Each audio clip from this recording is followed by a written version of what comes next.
Hi, this is Jason King Jones again to talk a little bit more about the national players and the audition process. What we're going to talk about right now is the season, why we chose the three plays that we have chosen for our 70th season.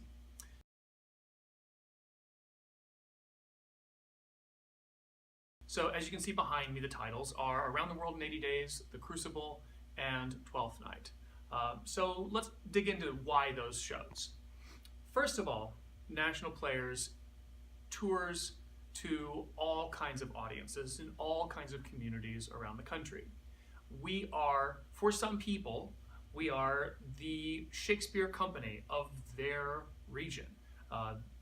Penn State, Fayette, has an annual Shakespeare festival, and we headline that festival.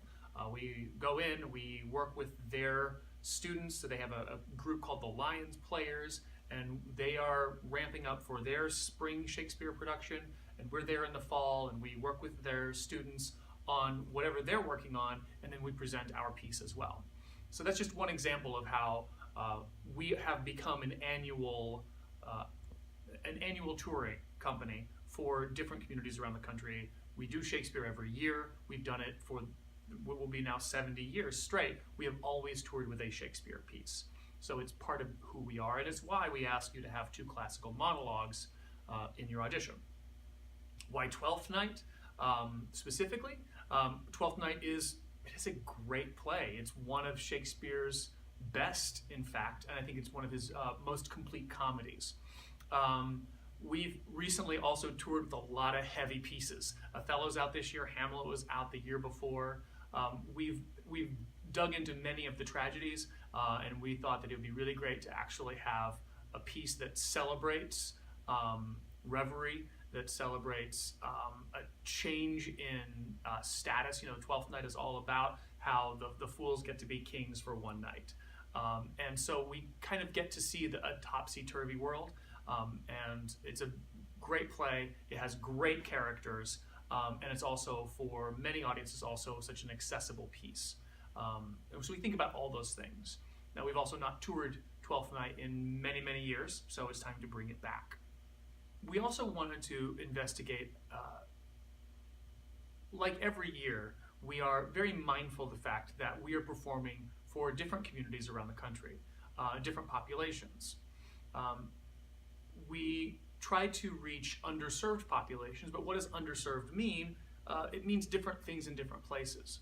What we've realized over the last few years is that for companies like us, they're often performing either for the very young, like TYA tours, Theater for Young Audience tours, or they're touring just for general audiences, which often means high school and above.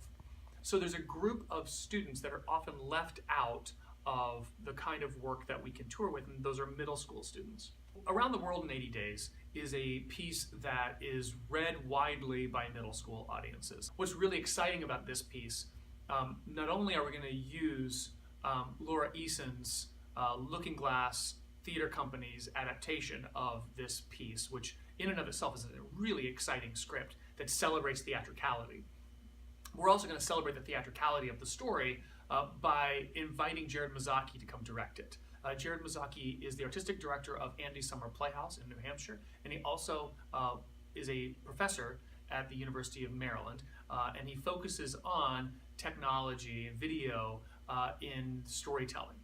And so what we are going to do by having him come help to tell this story is we're going to take a page out of the work that we're doing this year with Alice in Wonderland, which is using video and live video feed and projection and actors interacting with that on-screen version of themselves and their fellow ensemble members. We're going to ask Jared to continue to inject the concept of using video in this storytelling, and we're going to come up with something that's never been seen before, and it's going to tour, and it's going to be absolutely amazing. So we're super excited about the theatricality, about the kinds of rules that we can kind of break with this kind of production, and about the story about adventure and about being able to kind of do the impossible.